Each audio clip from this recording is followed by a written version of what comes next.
नमस्कार दोस्तों, मैं गुप्ता सर आप सभी को हमारे YouTube channel speeding math Patna में स्वागत है। दोस्तों, आज इस क्लास के माध्यम से 10th क्लास का फिजिक्स पढ़ रहे हैं और हम लोग भाग नंबर 13 पढ़ेंगे। इससे पिछले वीडियो में भाग नंबर 12 तक पढ़ लिए हैं। भाग नंबर 12 में बताए थे कि प्रकाश का अपवर्तन किसे कहते हैं। प्रकाश के अपवर्तन के नियम बताए थे, जो दो होता है दोनों का एक्सप्लेन किए थे। दोस्तों, आज हम लोग पढ़ेंगे, उसमें पढ़ाए थे पिछले वीडियो में, देखिए पढ़ाए थे हम लोग ये चीज पढ़ाए थे। इसमें एक आया था विरल माध्यम, एक सघन माध्यम। देखिए वायु और जल, जल को बोलते हैं सघन और वायु को बोलते हैं विरल। क्यों? देखिए विरल माध्यम किसे कहते हैं, यानी पारदर्शी माध्यम। पारदर्शी माध्यम जो दोस्तों होता है ना, उसका दो भाग होता है, विरल माध्यम सघन माध्यम में बांटा हुआ है। देखिए विरल माध्यम किसे कहते हैं, जिस माध्यम में प्रकाश की चाल अधिक होती है उसे विरल माध्यम कहते हैं। देखिए दोस्तों, पारदर्शी माध्यम जो हम प्रकाश का अपवर्तन की घटना क्या आएगा, वो हमेशा दो माध्यम से कंपेयरिंग करेंगे। तो दो माध्यम से जिसमें प्रकाश की चाल अधिक होगा उसको हम बोलेंगे विरल, और जिसका कम होगा तो ऑटोमेटिक वो क्या होगा, सघन होगा। तो जिस माध्यम में प्रकाश की चाल कम होती है उसे सघन माध्यम कहते हैं। विरल सघन, विरल में का अधिक होता है और सघन में का कम होता है। याद करने का दोस्तों है सघन, सघन में क्या एकदम पूरा भीड़ रहेगा, यानी सघन रहेगा, तो उसमें क्या होता है, प्रकाश की चाल कम होती है। बात समझ में आ गया होगा। देखिए नोट पॉइंट क्या है दोस्तों, इसमें याद करने वाला टॉपिक क्या है हमें। देखिए बोल रहा है इसमें कि जब प्रकाश की विरल माध्यम से सघन माध्यम में प्रवेश करती है तो वह विलंब की ओर झुक जाती है। विरल, विरल मैंने कहा, देखिए दोस्तों हम बताए थे विरल, जब विरल से सघन में, विरल माध्यम से सघन माध्यम में प्रवेश करती है तो वह विलंब की ओर झुक जाती है। देखिए वायु और जल, अगर दो को में कंपेयरिंग करेंगे तो प्रकाश की चाल किस में ज्यादा होगा, वायु में होता है। वायु में क्या गुण होता है, यानी 3 लाख किलोमीटर होता है, इसमें क्या होता है 2.25 किलोमीटर, यानी लाख, यानी 3 × 10⁸ मीटर पर सेकेंड, और इसमें क्या होता है 2.25 × 10⁸ मीटर पर सेकेंड। तो देखिए हम बोले कि जब विरल से सघन में जाएगा ना दोस्तों, विरल से सघन में जाएगा तो अविलंब की ओर झुक जाएगा। ये हमारा क्या है, लाइन अविलंब है। देखिए तो यहाँ से आपतित किरण आया तो इसको जाना था तो इस लाइन में जाना था, बट इस लाइन में घूम गया, यानी क्या हुआ, विरल से जब सघन में आया ना तो अविलंब की ओर झुक गया। अगर यही किरण इधर से इधर जाता तो क्या होगा, इधर आता, अविलंब से दूर हट जाता। बात समझ में आ गया होगा। देखिए आपका बोल रहा है कि जब किरण सघन माध्यम से विरल माध्यम में प्रवेश करती है तो वह अविलंब से दूर हटती है। बात समझ में आ गया दोस्तों। अगर इसमें इसमें देखिए तो यहां से ऐसे क्रॉस कराते हैं तो यह अविलंब क्यों नहीं हटता, इधर जाता, क्यों? याद रखिएगा कि जब सघन माध्यम से विरल माध्यम में प्रवेश करती है तो अविलंब से दूर हटती है, और जब प्रकाश विरल माध्यम से सघन माध्यम में प्रवेश करती है तो अविलंब की ओर झुकती है। दोस्तों समझ में आया होगा। चलिए आगे हम लोग पढ़ेंगे दोस्तों। देखिए पढ़ेंगे प्रकाश के अपवर्तन के दैनिक जीवन में प्रभाव। प्रकाश का अपवर्तन जो होता है हमारे दैनिक जीवन में क्या प्रभाव पड़ता है दोस्तों, कहाँ हम लोग प्रकाश के अपवर्तन के देखने का मिलता है दोस्तों। देखिए पानी में डूबा सिक्का या पत्थर ऊपर की ओर उठा दिखाई देता है। देखिए दोस्तों, अगर बाल्टी में एक सिक्का डाल दीजिएगा या एक पत्थर डाल दीजिएगा तो आपको ऐसा दिखने लगेगा कि सिक्का तो एकदम ऊपर में है। बात समझ में आ गया होगा, कभी महसूस होगा। देखिएगा पानी में डूबा सिक्का या पत्थर ऊपर की ओर उठा दिखाई देता है, ये हमारा प्रकाश का अपवर्तन का उदाहरण है। देखिए पानी में डूबी लकड़ी टेढ़ी दिखाई देती है। देखिए दोस्तों, अगर मान लेते हैं कि एक बाल्टी पानी है, उसमें एक स्टिक डाल के देखिएगा तो आपको क्या दिखाई देगा, टेढ़ी दिखाई देगा, सोच आपको दिखाई नहीं देगा। प्रैक्टिकल कर सकते हैं, पानी में एक ठो स्टिक डालिएगा, वो स्टिक आपको सोच नहीं दिखाई देगा, वो टेढ़ दिखाई देगा। वो आप डालिएगा सोच, और टेढ़ी दिखाई देगा। तारा टिमटिमाना, तारा जो टिमटिमाता है वो दोस्तों प्रकाश का अपवर्तन घटना होता है। पूछ लेता है कि तारा का टिमटिमाना किसे घटना के कारण था, प्रकाश का अपवर्तन है। दोस्तों बात को समझ में आया होगा दोस्तों। अच्छा, जब एक पेंसिल को पानी में भरे गिलास में रखा जाता है तो पेंसिल टेढ़ा दिखाई देता है। सेम उदाहरण 2 नंबर है। अच्छा दोस्तों आगे देखिए, पानी से भरी बाल्टी की गहराई का कम प्रतीत होना। देखिए एक बाल्टी पानी आप रखे हैं तो आपको जो गहराई यानी देखिएगा ना, अंदर पेना देखिएगा ना तो आपको एकदम कम दिखाई देगा। दोस्तों बात का समझ में आ गया होगा। तो प्रकाश के अपवर्तन के दैनिक जीवन में क्या प्रभाव है दोस्तों, आप लोग अच्छा से देख लीजिए और इसको याद कर लीजिएगा अच्छे से नोट बना के। देखिए अब हम लोग पढ़ेंगे प्रकाश अपवर्तनांक पढ़ेंगे दोस्तों। देखिए बहुत इंपॉर्टेंट है, यहाँ से एग्जाम में पूछा जाता है अपवर्तनांक। देखिए अपवर्तनांक बहुत वेरी वेरी इंपॉर्टेंट है। देखिए अपवर्तनांक क्या चीज का निर्धारित करता है, अपवर्तनांक क्या होता है, असली में क्या होता है अपवर्तनांक। देखिए अपवर्तनांक किसी भी माध्यम का वह गुण है जिसके आधार पर उस माध्यम में प्रकाश किस वेग से गति करेगा या निर्धारित करेगा। देखिए अपर्तनांक है ना दोस्तों, अपर्तनांक प्रकाश के हैंडल करता है कि प्रकाश है किस माध्यम में किस वेग से गति करेगा यह निर्धारित करता है। यानी अपर्तनांक से क्या समझ में आता है कि प्रकाश का वेग किस माध्यम में कितना अधिक चलेगा या कम चलेगा, इसका निर्धारण अपर्तनांक करता है दोस्तों।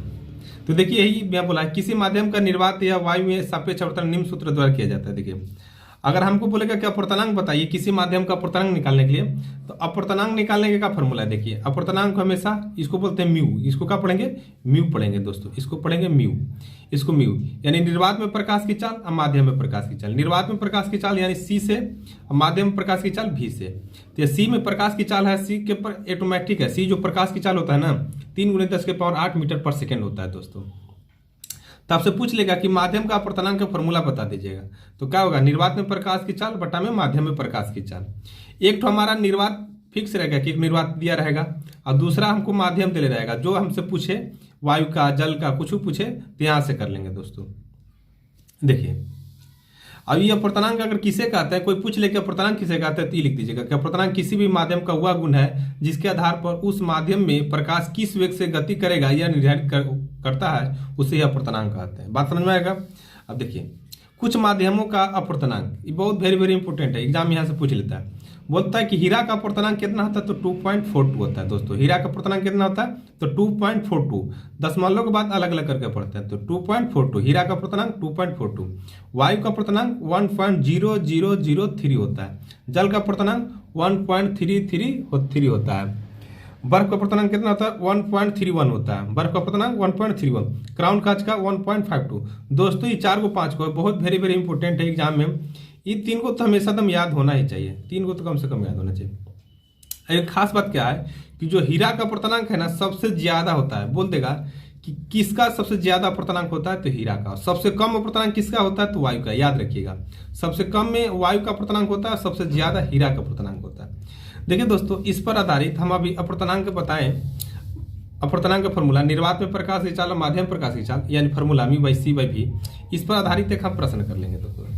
देखिए कह रहा है कि निर्वात या वायु में प्रकाश की चाल इतना है, यानी सी आपको दिया क्या है, सी आपको कितना दे दिया है, सी दे दिया 3 × 10⁸ मीटर पर सेकेंड। अब बोला किसी माध्यम में प्रकाश की चाल, यानी किसी माध्यम बोल रहा है। हम बोले थे ना निर्वात में तो फिक्स दिया हुआ है, अब माध्यम यानी किसी माध्यम दे दिया है, तो यानी माध्यम ये दिया है, यानी भी वाला। तो भी हमको कितना दे दिया दोस्तों, भी दे दिया 2 × 10⁸ मीटर पर सेकेंड। तो हमें बोला कि माध्यम का अपर्तनांक क्या निकालने के लिए बोल रहा है कि म्यू निकाल दीजिए। तो म्यू निकालने का क्या फॉर्मूला होता है दोस्तों, यानी c/v होता है। तो 3 × 10⁸ मीटर पर सेकेंड, और यहाँ क्या होता है 2 × 10⁸ मीटर पर सेकेंड। देखिए तो 10⁸ 10⁸ कर गया, तो हमारा क्या बचा 3/2, और 3/2 को भाग देंगे तो क्या आएगा 1.5। बात समझ में। अगर दोस्तों पूछ लेता है यहाँ से कि अपर्तनांक के क्या एसआई मात्रक होता है दोस्तों, तो याद रखिएगा अपर्तनांक के एसआई मात्रक नहीं होता है, क्योंकि रेशियो में जिसका फॉर्मूला होता है उसका यानी कट जाएगा, दोनों के नहीं हो पाएगा ना दोस्तों। तो याद रखिए दोनों सेम एक है तो नहीं होगा। याद रखिए अपर्तनांक का एसआई मात्रक विमाहीन है, इसके कुछ नहीं होता दोस्तों। हम लोग आगे पढ़ेंगे।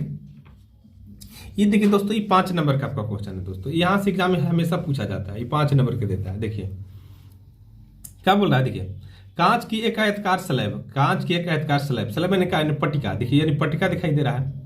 कांच की एक आयताकार स्लैब यानी पट्टिका से प्रकाश का अपवर्तन। देखिए प्रकाश का अपवर्तन, देखिए यहाँ क्या है दोस्तों, कांच। ये क्या पूरा, ये कांच हमारा दिखाई दे रहा है, ये क्या दे रहा है कांच। अभी क्या ऊपर दिखाई दे रहा है वायु, और नीचे भी क्या होगा वायु, अब इधर क्या है कांच। देखिए यानी वायु, अब इसमें वायु में कितना आता है 3 × 10⁸, यानी कहाँ से आया, विरल से सघन में आया। अगर तो विरल से सघन में आया तो देखिए तो अभिलंब किरण, देखिए यहाँ से किरण आया, आपतित किरण आया, तो आपतित किरण जैसे ग्लास में क्रॉस किया, ठीक है, यानी सघन माध्यम, यानी वायु से सघन किया तो क्या हुआ, देखिए इधर झुक गया कि नहीं, यानी अभिलंब की ओर झुक गया। देखिए यहाँ से इसको जाना था इस तरह के, बट ऐसे आ गया, तो यहाँ से आ गया दोस्तों, यहाँ आ गया। अब हमको क्या आ गया, अभी ये निकला यानी अपवर्तित किरण, ये बाहर निकलेगा, तो बाहर निकलेगा तो फिर क्या हो गया, यानी आप देखिए अब ये सघन माध्यम हो गया। अगर सघन माध्यम से विरल माध्यम में क्या जाएगा तो क्या होगा, बाहर आता है। हम लोग पिछले वीडियो में पढ़ चुके हैं, ठीक क्या हुआ, यानी बाहर आ गया। बात समझ में आया होगा। अच्छा इसको क्या बोलते हैं दोस्तों? अभिलंब बोलते हैं। इसको क्या बोलते हैं? आपतन कोण। इसको आपतित किरण, और इसको क्या बोलते हैं? परावर्तन कोण। अब ये हमारा क्या है? टी मोटाई है। क्या है? एक टी, एक कांच का यानी एतकार सलाब है, पटाई है। ABCD नाम दे दिए दोस्तों। बात समझ में आ गया होगा।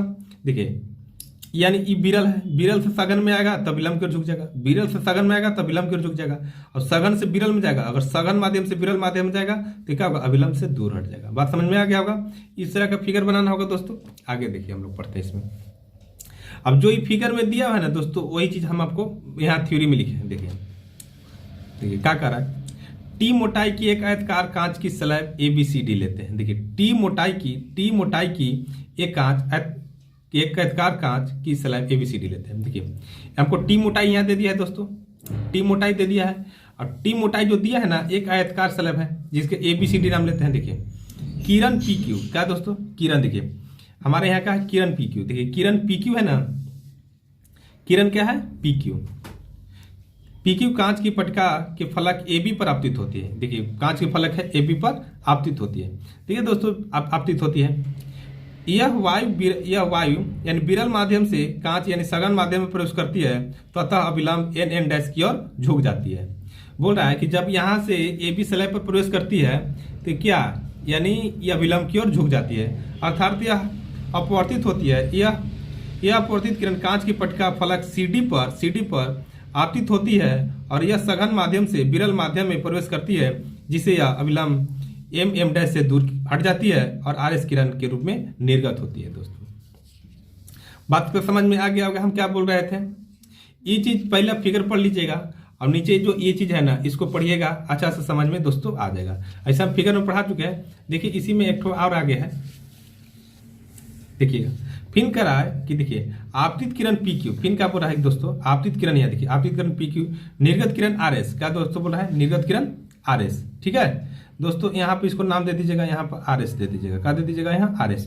निर्गत किरण RS की दिशा में कोई अंतर नहीं होता है, क्योंकि फल को AB व CD प्रकाश के मूल्य का परिणाम समान तथा विपरीत होता है। देखिए किरण अपने पथ से थोड़ा विस्थापित हो जाता है, इसे विस्थापित को ही पार्श्विक विस्थापन कहते हैं। देखिए जो D है ना दोस्तों, ये जो हल्का पार्श्विक हो गया ना, इसको क्या बोलते हैं? इसको बोलते हैं पार्श्विक विस्थापन। क्या बोलते हैं दोस्तों? पार्श्विक विस्थापन बोलते हैं। तो बात के समझ में आ गया होगा दोस्तों। यहां से ये अच्छा से नोट करके इसको लिख लीजिएगा दोस्तों, इसको लिख लीजिएगा। और फिर ये क्या होगा दोस्तों? ये चीज आपका यही में होगा सेम। ये चीज क्या होगा आपको? यही में होगा क्वेश्चन नंबर। आगे देखिए दोस्तों, हम लोग लेंस पढ़ेंगे दोस्तों। क्या पढ़ेंगे? लेंस।